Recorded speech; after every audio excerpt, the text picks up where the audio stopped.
하늘의 창고가 열리지 않으면 이 땅에서 우리는 받을 게 별로 없습니다.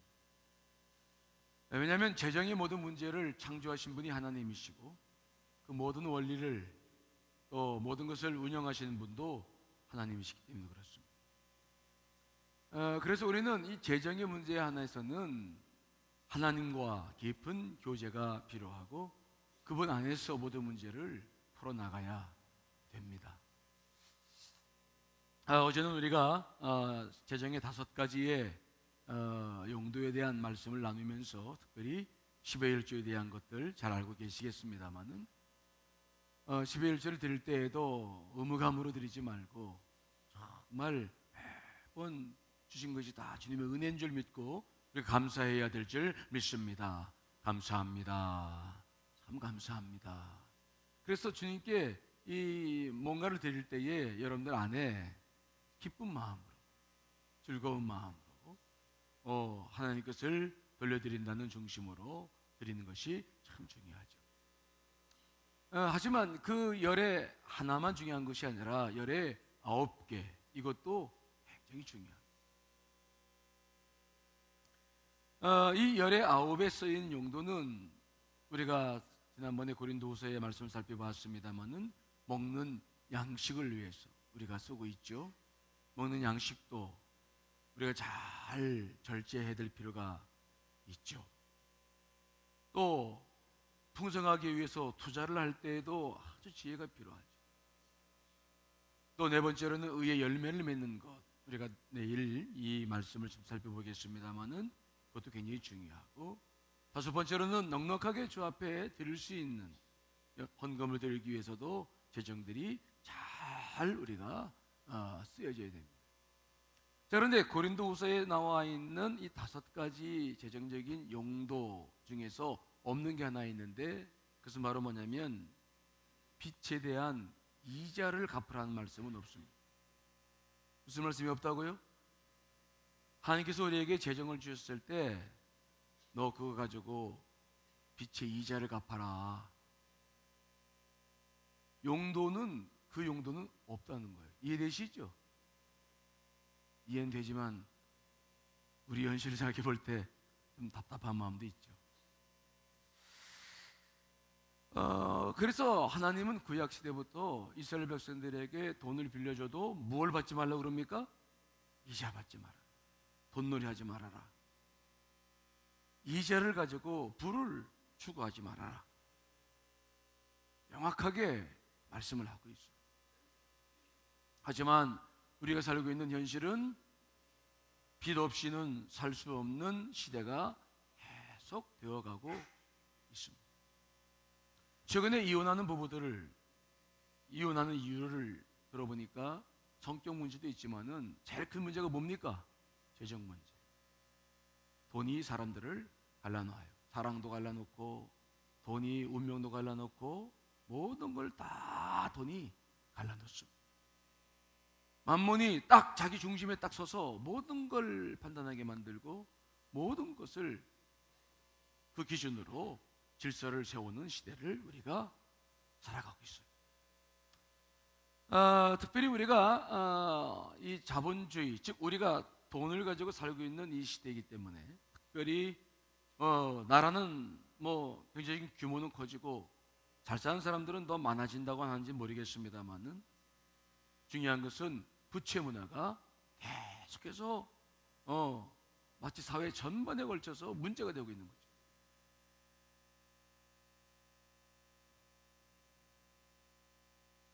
그래서 지금 우리는 현금을 가지고 집을 사거나 자동차를 사거나 기타 다른 것을 사는 것들이 자꾸 줄어들어요.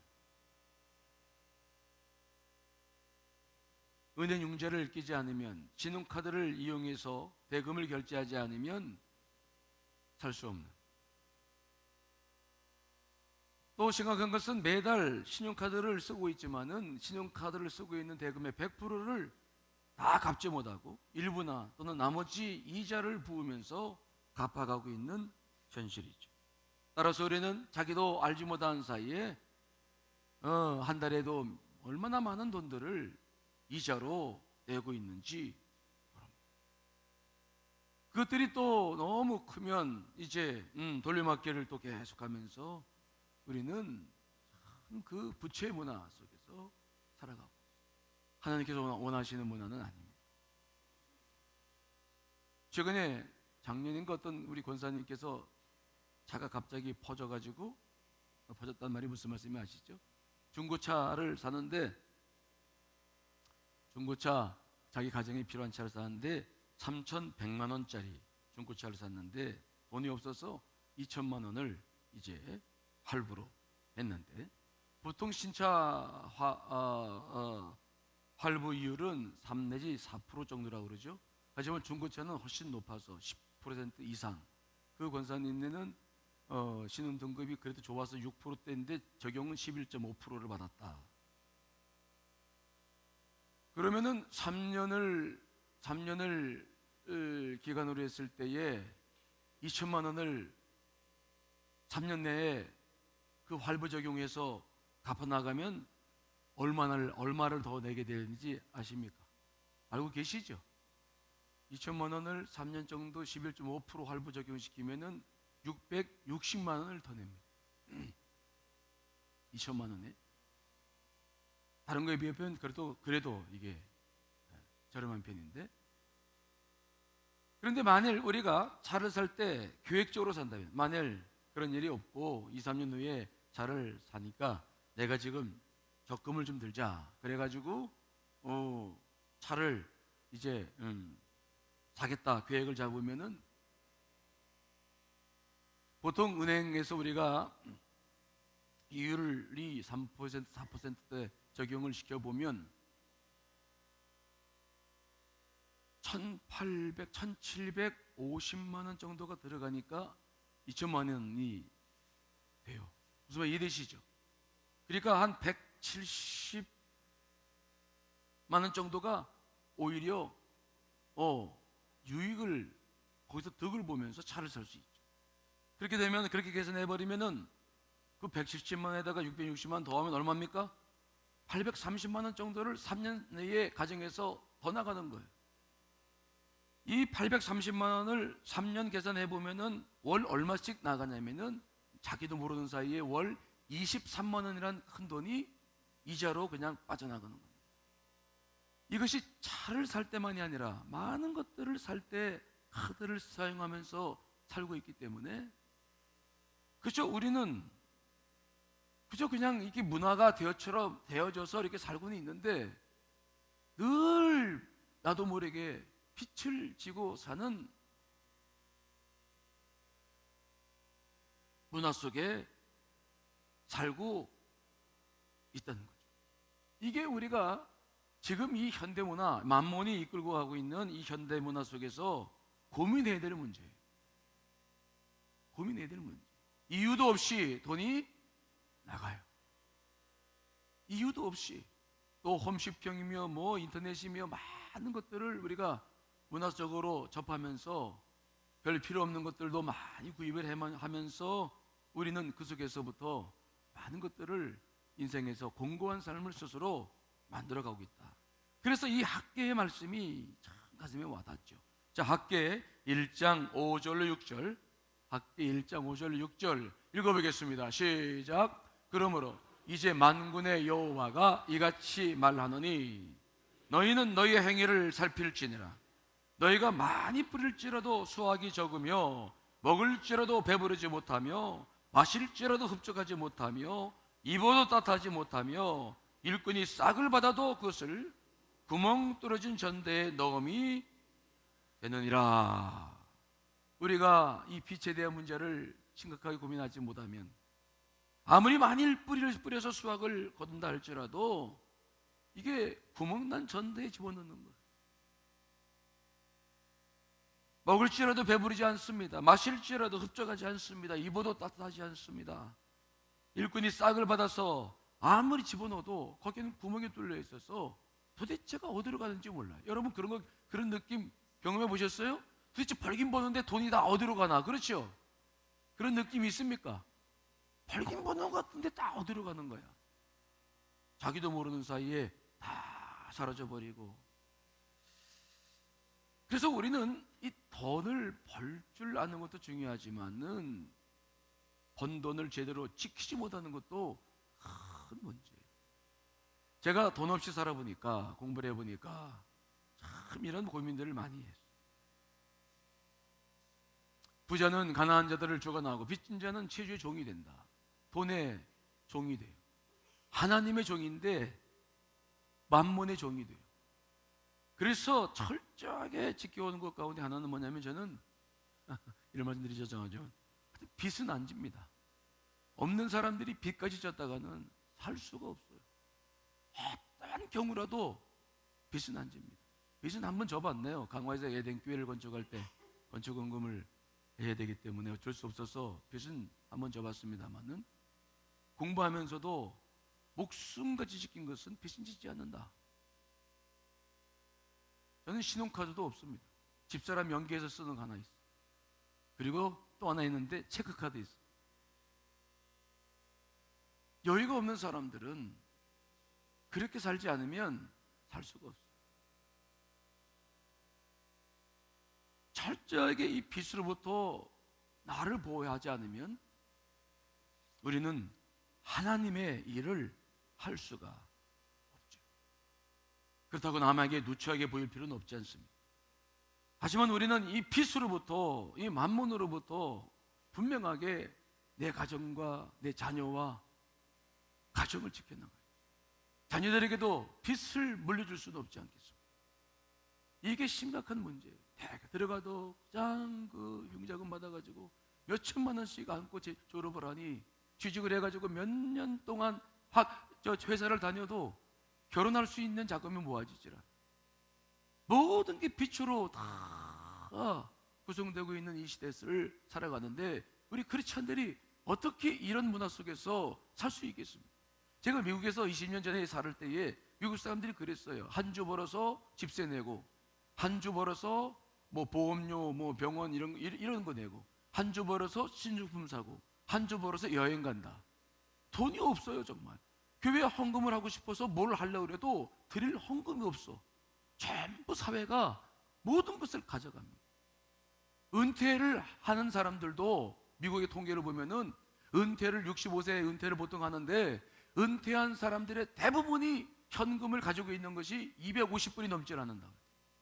은퇴했을 때 2%를 제외한 많은 사람들은 정부 도움 없이는 정말 최악의 삶을 살아갈 수밖에는 없는 구조에 빠지는 거죠.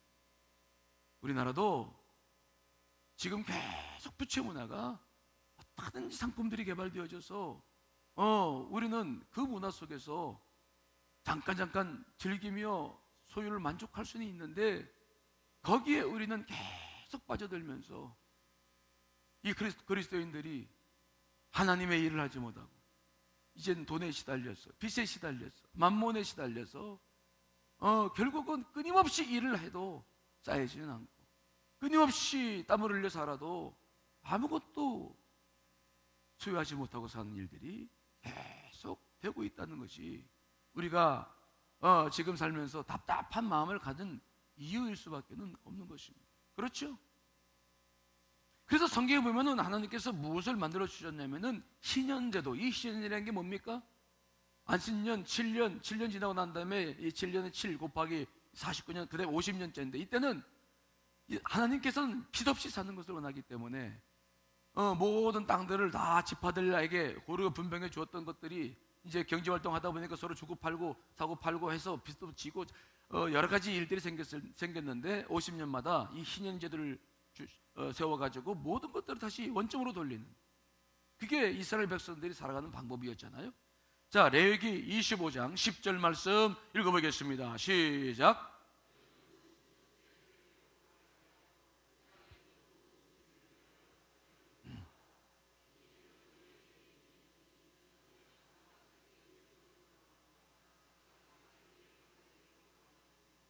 자유를 공포하라. 주민들에게 자유를 공포하라.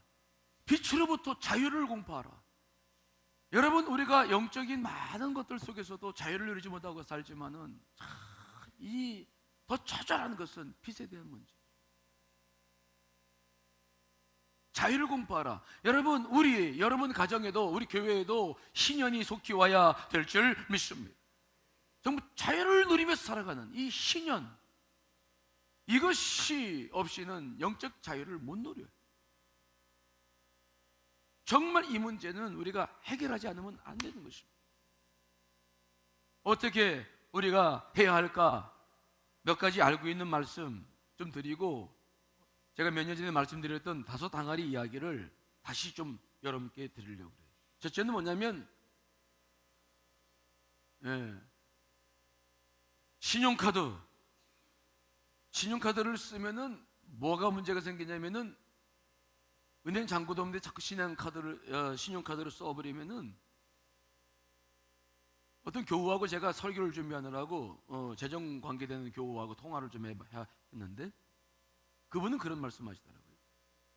자기는 신용카드를 쓰지 않는데 왜 쓰지 않느냐? 신용카드를 써보니까 감각이 사라진대. 돈에 대한 감각이. 써놓고서는 영수증 하나 봤는데 이게 도대체 자기 경제에 미친 영향이 얼마나 되는지를 체감을 못한다는 거야. 그러니까 자꾸 쓰게 된다는 거야. 카드 회사들은 어떻게 쓰든지 신용한도를 높여서 여러분들의 욕구를 충족시켜 주는데, 그래서 신용카드를 쓰기 시작하는데 이것이 도대체 내 가정살림에 어떤 영향을 미치는지 감을 못 잡는다. 그래서 신용카드를 쓰지 말고 현금을, 저도 그러죠. 저도 신용카드를 잘 안 써요. 쓸 수도 없죠. 안 쓰고, 아니면 현금카드를 쓰든지, 아니면 체크카드. 체크카드도 소득공제가 된다고 그러더라고요. 그렇죠? 그러니까 이 체크카드를 그 권사님은 쓰신다고. 계속 신용카드는 안 쓴다는 거예요. 아주 그것을 습관화되는데 많은 시간이 필요해요.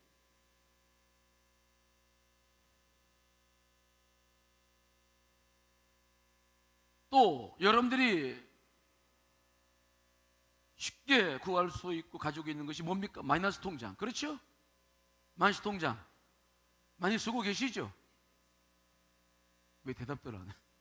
안 쓰겠습니까? 너무 잘 된 거죠. 이 마이너스 통장 1년 만기 써보신 분들은 알지만은 그 마이너스가 줄어들지를 않는다고 그러잖아요.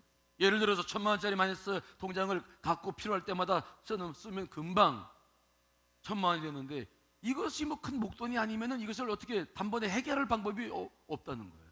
그래서 그 권사님도 그러시더라고요. 자기는 그것을 없애는데 몇 년이 걸렸는데, 아예 착심을 하고 1년 딱 돼가지고 1,000만 원짜리 써다가 그 다음에 1년 딱 돌아오면은 700만 원, 그 다음에 500만 원, 그 다음에 300만 원, 그리고 딱 끊는데 몇 년이 걸렸다. 거기에 맛이 들이니까 그냥 쓰기 시작하는데 도대체 자기가 감당할 수 없는 일이 되더라. 신용이기 때문에 이율이 담보대출보다 높아가지고 이것을 없애는데 몇 년이 걸렸다. 여러분, 우리가 정말 주님께 주신 것들을 가지고 거룩하게 우리가 살아가야 될 텐데, 어떻게 쓰든지 이 현대의 이 부채 문화 속에서 우리가 하나님과의 깊은 교제를 통해서 재정적인 문제에 자유를 경험하고 이 재정적인 문제로부터 벗어날 수 있게 되시기를 간절히 축원합니다. 여러분, 이 문제가 얼마나 중요한 문제입니다. 우리는 선지자 엘리사를 잘 알아요. 엘리사는 요즘으로 말하면 신학교를 운영했는데, 어느 날 그 신학생도 한 사람이 하나님의 부름을 받았더니 그 부인이 쫓아와가지고 자기에게는 자녀들도 있는데 빚을 너무 많이 져가지고 이제는 자기 자녀들도 노예로 팔려갈 수밖에 없다고 해결해달라고. 그래서 그 엘리사가 그 빚의 문제를 해결해 주는데 어떤 방법을 씁니까?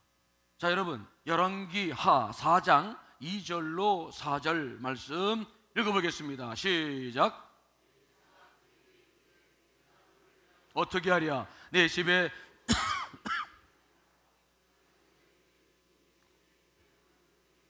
아무것도 없나이다 하니, 이르되 너는 밖에 나가서 모든 이웃들에게 그릇을 빌리라.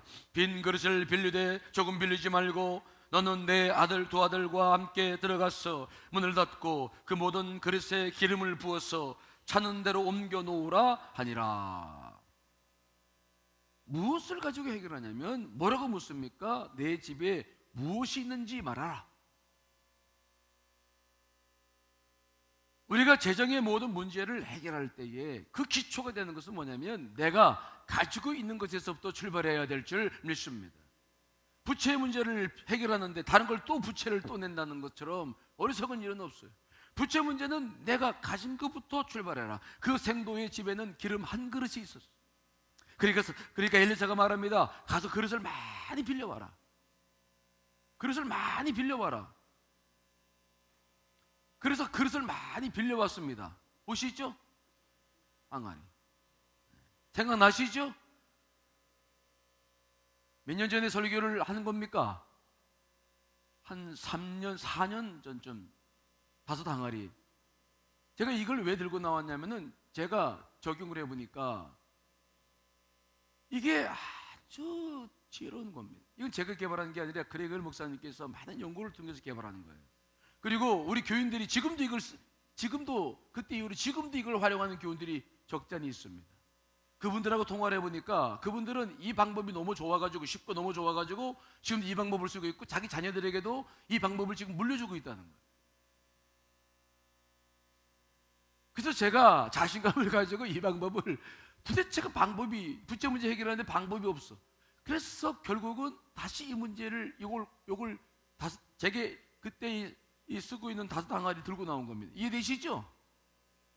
이게 첫 번째 항아리가 무슨 항아리입니까?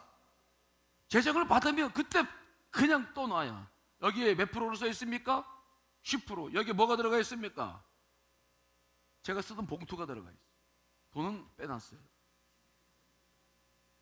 들어오면 곧바로 여러분들은 은행 구좌를 이렇게 할 수도 있죠. 아무튼 집어넣어요. 두 번째는 뭡니까? 두 번째, 감사와 구제를 위해서 또 몇 프로 띄워넣습니까? 10%. 봉투에 있습니다. 세 번째는 뭐 하는 겁니까? 저축 항아리예요. 이것은 몇 프로 이것도 활용합니까? 10%죠.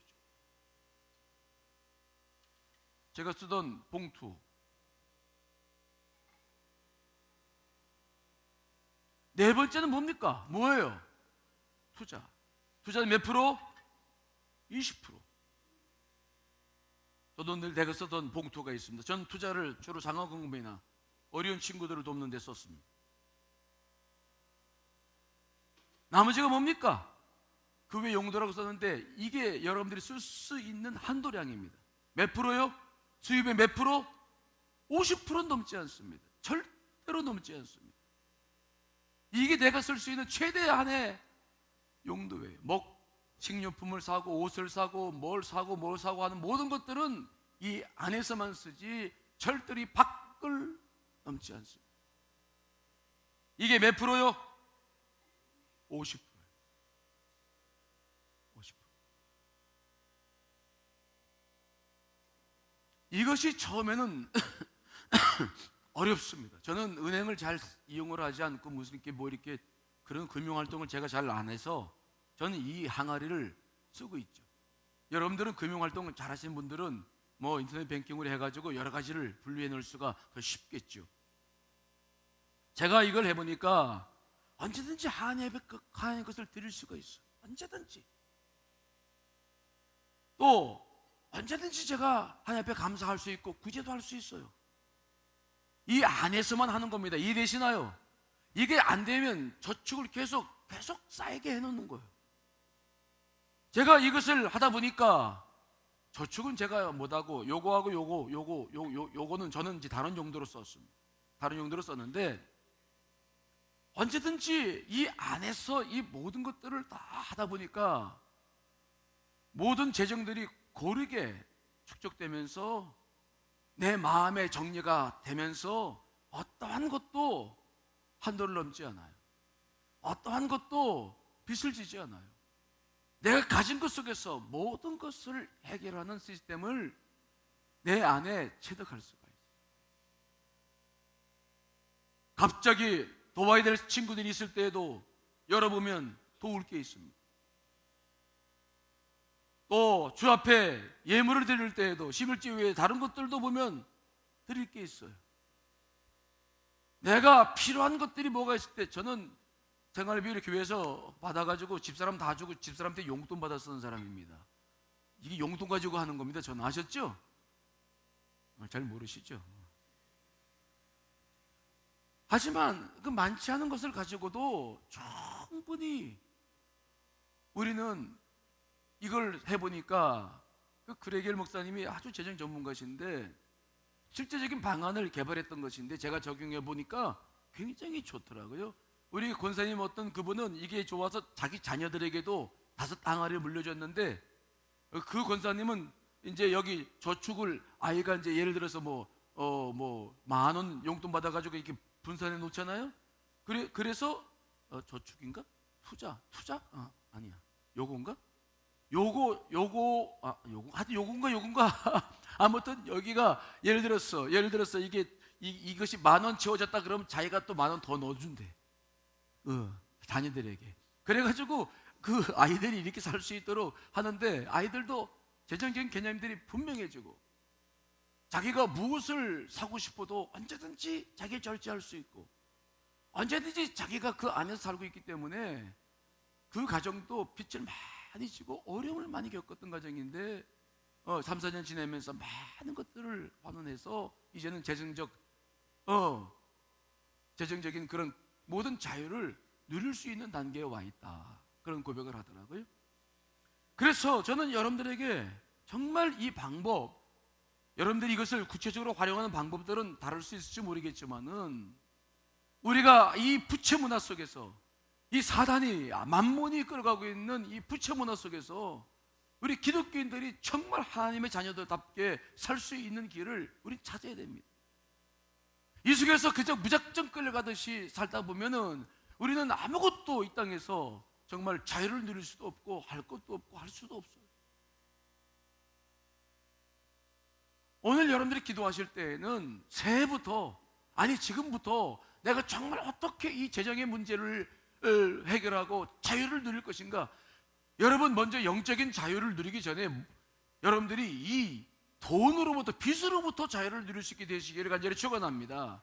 그거 없이 진정한 영적 자유 못 누려요. 왜? 기도할 때는 감사한데 돌아서면 현실은 답답하고 막혀있고 그래서 내 심령이 뚫어지지가 않아서 늘 예배드리면서도 걱정하고 근심하고 사탄에 놓여가지고 계속 우리가 빚에 대해서 스트레스를 받고 살고 있고 예민해지고 우리가 어떻게 그렇게 우리가 신앙생활을 계속할 수 있겠습니까? 그러니 교회에서 뭘 하자고 그러면 짜증이 나고 화가 나고 교회에서 이렇게 헌금을 자주 걷냐 그러고 주 앞에 내는 것도 기쁘지 않고 주님과 관계도 제대로 형성이 안 되고 어려운 이웃을 보면서도 뻔히 보면서도 돕지 못하고 그저 내 속에서 소갈이나 하고 있고 그런 일들을 계속 언제까지 우리가 그렇게 살아가야 될 것인가 하는 문제는 심각한 문제가 아닐 수가 없는 거예요. 여러분 우리가 이 빚의 문화, 부채의 문화로부터 자유로울 수 있는 것은 지금 내가 가지고 있는 것으로부터 출발해야 될 줄 믿습니다. 절대로 돌려막게 하셔는 안 돼요. 그건 분명한 문제가 있는 겁니다. 모든 게 다 무너집니다. 일시간에. 우리가 그렇게 신앙생활을 해서도 안 되고 인생을 살서도 안 됩니다. 우리는 영적인 모든 삶을 사는데 모든 재정을 공급하시는 하나님과의 관계 속에서 얼마든지 풀어나갈 수 있어요. 근데 중요한 것은 뭐냐면 제가 이렇게 인생을 살다 보니까 하나님께서 보너스가 있어요. 나는 내게 주신 것을 내가 계획적으로 이렇게 그냥 인위적으로 이렇게 사는 것 같던데 하나님은 내가 이렇게 살아감으로 말미암아 초자연적인 기적 같은 일들을 일으키셔서 필요할 때마다 그분이 더 역사해 주시는 플러스 알파가 있다는 것을 늘 경험합니다. 하나님이 역사하시는 것이 내가 계획해서 하는 것보다 그분이 내게 부어주시는 것을 보면 너무 감사한 것이 너무 많아요. 하나님은 재정적으로 은행도 신용이 있는 사람에게 돈을 대출하듯 하나님도 자신이 주신 그 재정을 가지고 우리가 신뢰를 그분께 드려야 그분도 하늘의 창고의 문을 열고 통로를 넓게 여실 줄 믿습니다. 그 신용도가 없는데 어찌 우리가 돈만 구할 수 있겠습니까? 그래서 우리가 모든 문제를 해결할 수는 없는 것입니다.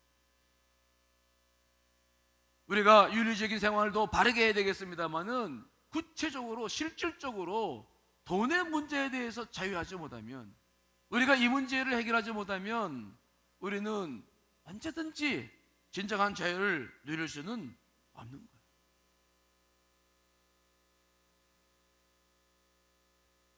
크든 작든 있는 것 속에서 모든 문제를 해결해야 돼요.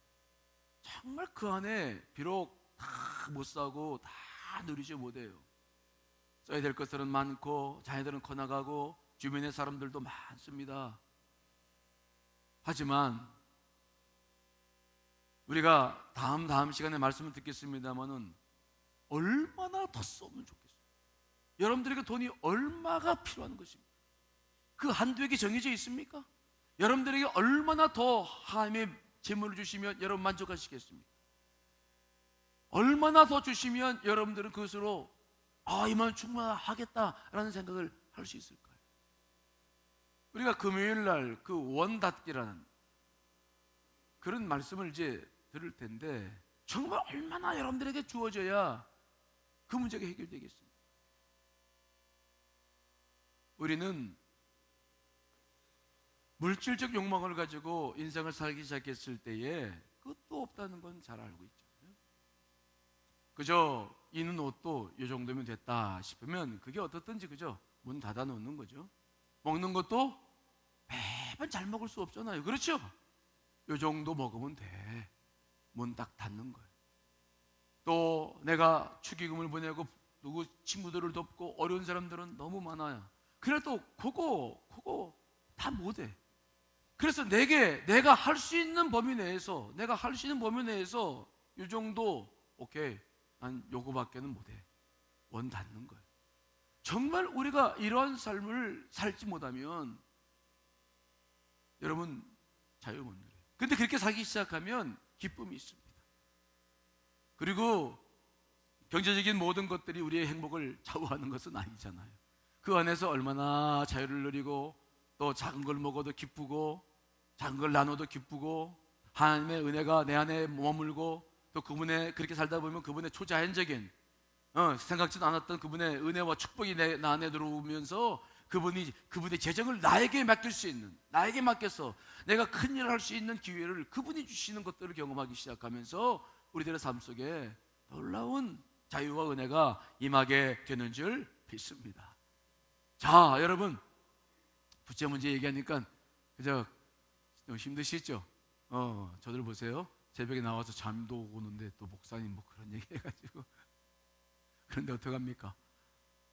우리가 이걸 해결하지 못하면 우리가 어떻게 영적으로 자유하겠습니까? 많이 버는 사람들이 돈 많다고 생각하시면 안 돼요. 제가 언젠가 우리 그분은 12회 일주를 뭐 200만 원 이상 하시는 분인데 그 가정에 가니까 돈이 없다고 그러더라고. 돈이 뭐가 없다고요? 돈이 없대. 많이 버는 것도 중요하지만 어떻게 쓰느냐가 더 중요하죠. 여러분, 오늘부터 이미 실천하신 분들은 이 방법 쓸 필요는 없죠. 이 방법보다 더 좋은 방법이 있으면 좀 저한테 소개해 주시고요. 여러분, 오늘부터 우리가 정말 빛의 문제를 해결하기 위해서 이 연말에 계획하고 새해에는 새롭게 출발해야 될 줄 믿습니다. 저희 교회도 빚이 있습니다. 해결해야 되죠. 여러분, 우리 개인적인 가정도 마찬가지입니다. 정말 우리가 어떻게 해야 이 문제로부터 자유를 할 수 있을까? 쉬운 문제는 아니지만 우리는 이 문제를 해결해 나가야 될 줄 믿습니다. 여러분 안에 새로운 결단과 은혜가 있으시기를 간절히 축원합니다.